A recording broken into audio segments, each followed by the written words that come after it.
पिछले 5 दिन का अगर हम मार्केट देखें तो मार्केट में कुछ यहाँ पे तेज़ी देखने को मिला है।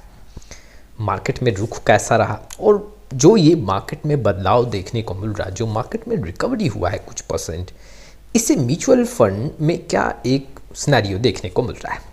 आज के वीडियो में हम जानेंगे कि लार्ज कैप, मिड कैप और स्मॉल कैप इंडेक्स का यहाँ पे मूवमेंट पिछले कुछ दिनों में कैसा देखने को मिला है। इसके साथ ही साथ हम ये भी जानेंगे कि लार्ज कैप, मिड कैप और स्मॉल कैप के जो इंडेक्स हैं उनका चार्ट कैसा दिख रहा है, कि क्या यहाँ पे एक नया हाई बनता हुआ देखने को मिलेगा, कहाँ पे खरीदारी बढ़ सकता है और इससे म्यूचुअल फंड इन्वेस्टमेंट को लेके इन्वेस्टर को क्या सीख लेना चाहिए, यहाँ पे कैसे खरीदारी करना चाहिए। चलिए शुरुआत करते हैं। लेकिन आप में से बहुत ऐसे इन्वेस्टर हैं जिनको पोर्टफोलियो रिव्यू और डिज़ाइन को लेके प्रॉब्लम है। डिस्क्रिप्शन बॉक्स में आए, डिटेल चेक करें और व्हाट्सअप नंबर के थ्रू हमारे साथ जुड़ सकते हैं।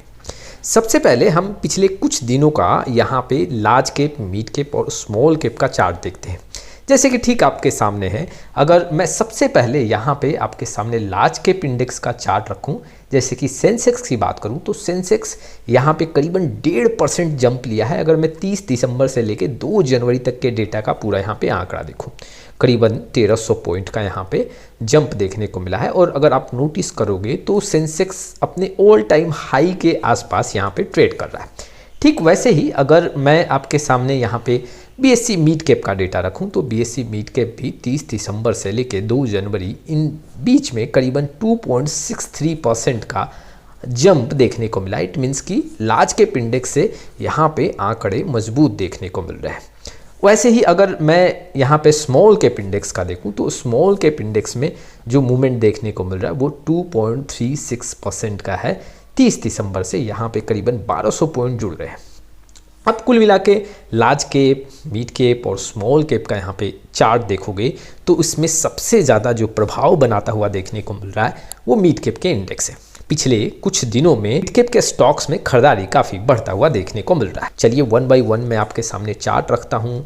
यहाँ पे हम देखेंगे large cap index, mid cap index और स्मॉल कैप इंडेक्स का चार्ट क्या कहता है। निफ्टी 50 के ट्रेंड की बात करूं तो निफ्टी 50 करीबन यहाँ पे जो ट्रेड कर रहा है वो आप देख सकते हो 26,335 का एक लेवल देखने को मिल रहा है। यहाँ पे अगर कुछ खरीदारी बढ़ता है तो वाकई में बहुत जल्दी निफ्टी 50 यहाँ 26,500 के लेवल को भी ब्रेक करेगा। और अगर आप देखोगे तो निफ्टी 50 यहाँ पे ऑल टाइम हाई के आसपास के आंकड़ों के पास देखने को मिल रहा है। अब यहाँ से थोड़ा सा पॉजिटिव आंकड़े जुड़ सकते हैं और अगर मान लो निफ्टी 50 26,000 के लेवल को ब्रेक करता है तो फिर से दबाव देखने को मिल सकता है। फिलहाल अभी जो है पॉजिटिव मोमेंटम देखने को मिल रहा है। कुछ दिन जो खरीदारी हुआ है 1 से 1.5% कुछ आंकड़े जुड़े हैं और कुछ लार्ज कैप के स्टॉक से खरीदारी होने के चलते यहाँ पे निफ्टी 50 में एक बढ़त देखने को मिला है। उसके साथ ही साथ बैंकिंग सेक्टर के जो स्टॉक्स में भी खरीदारी होता हुआ देखने को मिल रहा है। पीएसयू के कुछ स्टॉक्स में भी यहाँ पे खरीदारी के चलते निफ्टी 50 में कुछ पॉजिटिव मोमेंटम शॉर्ट टाइम में यहाँ पे देखने को मिल रहा है। तो यहाँ पे जो निफ्टी 50 है वो आने वाले समय में कुछ और आंकड़े जुड़ सकते हैं। अगर निफ्टी 50 यहाँ पे 26,300 के लेवल पे स्टेबल रहती है, अगर मान लो यहाँ से गिरावट होता है तो 26,000 का एक स्ट्रॉन्ग सपोर्ट यहाँ पे दिख रहा है। चलिए मिड कैप की बात करूँ तो देखो निफ्टी मिड कैप 150 का ये आंकड़ा है और अगर आप देखोगे तो निफ्टी मिड कैप 150 भी अपने ऑल टाइम हाई के आसपास है। आप देख सकते हो जो अभी निफ्टी 50 ट्रेड कर रहा है उसके ठीक जो है हाई का आंकड़ा आपको देखने को मिल रहा है और यहाँ पे जो है ऑलरेडी पॉजिटिव मोमेंटम है। निफ्टी जो मिड कैप 150 है, जो मिड कैप के इंडेक्स हैं उसमें आपको और खरीदारी देखने को मिल सकता है और यहाँ पे आंकड़े कुछ और जुड़ सकते हैं। आप देखोगे तो लार्ज कैप इंडेक्स भी ऑल टाइम हाई के आंकड़ों के पास देखने को मिल रहा है। जो मिड कैप का आंकड़ा है जैसे कि निफ्टी मिड कैप 150 का ये आंकड़ा है वो भी ऑल टाइम हाई के आसपास देखने को मिल रहा है। और देखो अगर यहाँ से कुछ खरीदारी होता है तो यहाँ पे मार्केट आपको चढ़ता हुआ देखने को मिलेगा। ये स्मॉल कैप का आंकड़ा देखते हैं कि वाकई में स्मॉल कैप का मूवमेंट कैसा दिख रहा है। तो ये देखो बीएसई स्मॉल कैप का ये आंकड़ा है। आप नोटिस करोगे तो जो ऑल टाइम हाई का आंकड़ा है, जी हाँ, करीबन 57-58,000 का जो ऑल टाइम हाई का आंकड़ा है उससे काफ़ी नीचे BSE small cap index trade कर रहा है। करीबन आप कह सकते हो 52,000 के लेवल पे यहाँ पे बीएसई स्मॉल कैप यहाँ पे ट्रेड कर रहा है। और देखो सबसे पहले जो लेवल ब्रेक करने पड़ेंगे बीएसई स्मॉल कैप को वो ये यहाँ पे देख सकते हो 52,000 100 के लेवल को ब्रेक करना पड़ेगा। उसके बाद अगर ये स्ट्रॉन्ग सपोर्ट बनता है तब जाके एक 54,500 के लेवल को ब्रेक करना पड़ेगा। और अभी काफ़ी ज़्यादा डिस्टेंस है अगर आप हाई से देखोगे, जहाँ पे आप मिड कैप का आंकड़ा देख लो, लार्ज कैप का आंकड़ा देख लो, वो ऑल टाइम हाई के आसपास खड़े हैं। वहाँ पे अगर आप स्मॉल कैप का आंकड़ा देखते हो 7 से 8% डाउन पे यहाँ पे अपने हाई से दिख रहे हैं। तो कुल मिला के यहाँ पे स्मॉल कैप में अभी भी दबाव है, लेकिन लार्ज कैप मिड कैप में यहाँ पे कुछ पॉजिटिव आंकड़े और जुड़ सकते हैं। और ऑल टाइम हाई का लेवल जो अभी दिख रहा है उसके आसपास जो आंकड़े दिख रहे हैं उससे भी ऊपर वो इंडेक्स ट्रेड कर सकता है। आपने लार्ज कैप, मिड कैप और स्मॉल कैप इंडेक्स का चार्ट देखा। देखो इस चार्ट में यहाँ पे हमें देखने को मिल रहा है कि जो मिड कैप इंडेक्स है वो काफ़ी ज़्यादा रिकवर हो रहा है, लेकिन वहाँ पे हमें देखने को मिल रहा है कि अभी भी स्मॉल कैप अपने हाई से करीबन 7 से 8% नीचे ट्रेड कर रहा है। अब देखो जो 2026 है, जो यहाँ से मार्केट का मूवमेंट हो सकता है कि यहाँ पे मिड कैप जो इंडेक्स है वो ज़्यादा मूव करे, खरीदारी मिड कैप के स्टॉक्स में ज़्यादा देखने को मिले और इससे मिड कैप म्यूचुअल फंड पे असर सबसे ज़्यादा देखने को मिल सकता है। देखो छोटे छोटे ड्यूरेशन पे हो सकता है कि स्मॉल कैप से भी ज़्यादा पैसा जो है वो मिड कैप आपको बना के दे या फिर लार्ज कैप म्यूचुअल फंड बना के दे, लेकिन लंबे समय की बात करें तो स्मॉल कैप ज़्यादा पैसा बना के देगा।